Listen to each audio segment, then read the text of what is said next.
Les énergies renouvelables ne représentent pas une importante source de création d'emplois pour le continent africain. Un rapport publié par l'Agence internationale pour les énergies renouvelables, en collaboration avec l'Organisation internationale du travail, indique que ce sont 320 000 emplois qui ont jusqu'ici été générés dans le domaine des énergies renouvelables en Afrique. Cela ne représente que 2,34% de l'ensemble des emplois dans ce secteur au niveau mondial.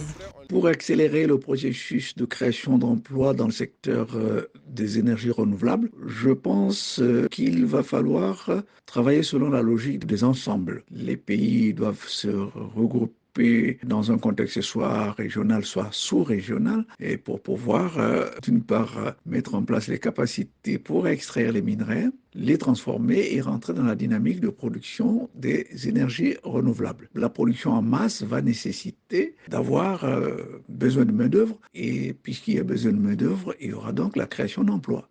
Le nombre relativement limité d'emplois dans le secteur des énergies renouvelables en Afrique s'explique essentiellement par la faiblesse des capacités installées sur le continent, estimé à environ 1% des capacités solaires, photovoltaïques et éoliennes mondiales. Toutefois, l'Afrique du Sud a joué un rôle important dans la création d'emplois liés au secteur des énergies renouvelables sur le continent africain. Environ 22% de l'ensemble des emplois créés dans ce domaine en Afrique sont concentrés en Afrique du Sud.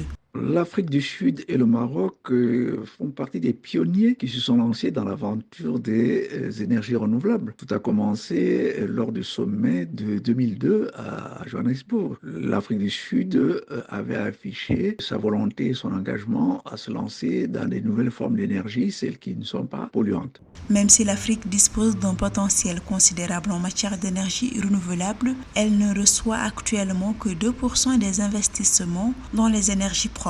À cet effet, seuls 7% de la capacité éolienne et 9% de la capacité solaire sont actuellement opérationnels en Afrique.